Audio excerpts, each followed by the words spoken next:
Let's talk about why this much rumored expansion into Indonesia might be the smartest move that Tesla has ever made.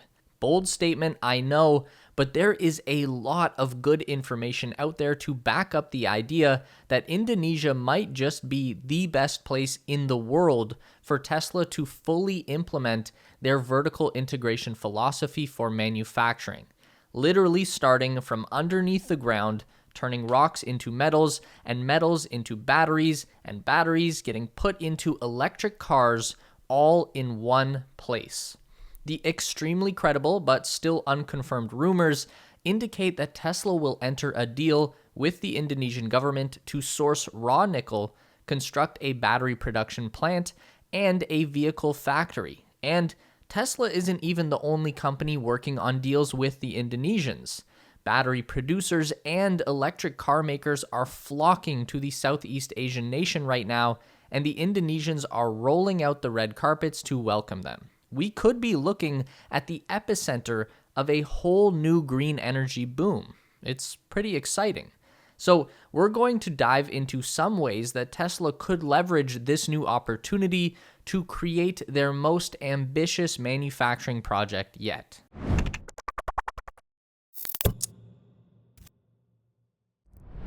This idea of vertical integration is nothing new, but has become a bit of a buzzword concept lately. Basically, this just means that a company is taking control of their own supply chain. If you make and sell a complex product like an electric car, then it's going to be made up of a whole lot of smaller components, like seats and windows and batteries and stuff. Where do those components come from? A non-vertically integrated company would just get all of these components from a supplier, probably some giant manufacturing plant in China that pumps out all kinds of generic stuff and then sells it off to dozens or hundreds of different brands. That's a perfectly fine business strategy. It's an easy way to get cheap parts and run a business, but it can backfire as well. EV manufacturer Rivian recently got pulled into a lawsuit with their seat supplier, who is actually an American company, over the price of seats for the new Amazon delivery van that Rivian is building. The supplier tried to double the asking price of the seats, Rivian sued them, and now Amazon might not get their vans anytime soon. Now, what if Rivian had chosen instead to just make their own seats? Sure, they would have to hire a few more people and invest in some extra equipment for the factory and source some textiles and stuff. It would be more work in the short term. But if they had done all that, then they would still be making vans right now instead of going to court. Tesla, on the other hand, makes their own seats. They make their own glass, their own sound systems, their own batteries and motors. They even write their own software and custom design their own microchips.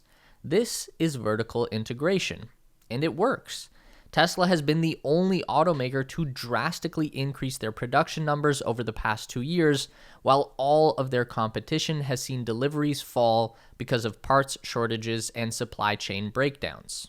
As you might have noticed, Elon Musk won't stop tweeting, and it's getting a little distracting. Luckily, our partner Blinkist is here to help you discover and understand powerful ideas from books and podcasts in a short amount of time. With over 5,000 titles in 27 different categories to choose from that are under 15 minutes, you'll never run out of options. One of those titles is The Distracted Mind by Adam Gazzaley and Larry D. Rosen, which is a great title for anyone who is struggling to keep focused at work and people who are afraid of missing out. Drawing on the latest research in neuroscience, it offers practical solutions for how to resist these distractions and regain focus. Blinkist has the perfect content to help you be a better, smarter, and more knowledgeable you in 2022, and it is the only app that condenses nonfiction books to give you the key insights so you can apply those lessons right away. You can learn a lot in a short amount of time with Blinkist, and it's one of my favorite apps and provides exceptional value. I would highly recommend trying it out, and right now, Blinkist has a special offer just for our audience. Click the link in my description to start your free 7-day trial with Blinkist and get 25% off of a premium membership. And now, let's get back to the video. That vertical integration philosophy is going to be right at home in Indonesia, where Tesla can source raw nickel ore, refine it into high quality metal for their 4680 battery cathodes, manufacture battery cells, and then maybe even build the cars that will receive those batteries all on the same island. It's a really cool concept, and the Indonesians are going out of their way to encourage exactly this kind of new investment into their economy. Indonesia has a uniquely strong incentive when it comes to attracting companies from the electric vehicle industry. It's called nickel. I'm sure people are familiar by now that Indonesia has the largest known nickel reserve in the world, 21 million tons, and we know that Elon Musk loves nickel because it is a key ingredient for Tesla's latest battery design, the 4680 cell. While half of all Teslas sold now use a lower energy iron-based cell that balances a decent amount of range for a reduced cost, there will always be a strong demand for long-range, high-performance vehicles from Tesla, and that means, for the near future at least, there will continue to be a strong need for more nickel. Elon Musk famously expressed his need back in 2020 when he made an open appeal to the nickel miners of the world, saying, Tesla will give you a giant contract for a long period of time if you mine nickel efficiently and in an environmentally sensitive way. Remember though, we're talking about vertical integration today, and that means taking charge of your own destiny. So while Elon Musk was waiting for those nickel miners to come to him, he was also going straight to the source of the ore and cutting his own deals directly. We've talked extensively about Tesla's direct partnership in the Goro nickel mine in New Caledonia Island. It's a new approach to resource extraction that is done in collaboration with the island's indigenous people and puts the emphasis on Elon's mandate to mine nickel efficiently and in an environmentally sensitive way. We've done a whole video on that you can check out after. We'll put a link down below in the description. But even that New Caledonia nickel operation isn't entirely vertical. The metal still has to spend a lot of time moving sideways on a long journey over land and sea to Tesla's nearest battery plant. It's a lot of wasted energy if you could instead do the whole process all in one location. Mine to battery to car, and then put the entire finished vehicle on a boat and ship it. One and done. But there's even more to Indonesia than just nickel. They do technically have the largest reserve, but not exactly by a wide margin. Australia follows behind by just 1 million tons with a total of 20 million in known reserves. It's actually the progressive approach of the Indonesian government that makes the country such a great fit for Tesla and other electric car makers. In 2019, Indonesia released a roadmap to make their country a regional manufacturing hub for electric vehicles and their associated ecosystem, including nickel processing as well as battery and EV production.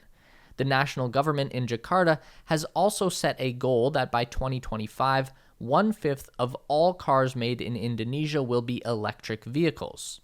As part of this new EV strategy, Indonesia has opened up their nickel reserves to the world, but with one major caveat. All of the ore must be processed in the country. You can't just dig it up and ship it out. Then it's like, well, if we're going to refine the ore here, then we might as well just make the batteries here as well. And if we're going to make the batteries here, then we might as well just make the whole car here too. And the Indonesians have just the place to do it. In December 2021, construction began on the Kaltara Industrial Complex, a manufacturing hub purpose-built for the green energy industry. The new industrial park will cover up to 30,000 hectares of land in the country's North Kalimantan province. I don't know what a hectare is either, but it converts to about 115 square miles, if that helps for scale. One very appealing aspect of this project is that officials claim the area has the potential to produce 10,000 megawatts of electricity from hydropower and 10,000 megawatts of electricity from solar panels. So, green energy powering green energy. The Kaltara complex is poised to become one of the largest industrial developments in the world. And if that wasn't enough, the Indonesian government has also lifted import duties on EV parts to further aid in the development of the industry.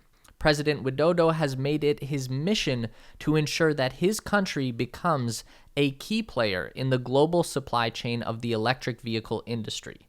Indonesia has set an ambitious goal to produce 140 gigawatt hours of batteries per year by 2030, and even with all of this manufacturing-based economy, they plan to achieve net zero emissions by 2060. If that all sounds like a perfect fit for Tesla, that's because it is. But it's not just Elon Musk who is having meetings with the Indonesians.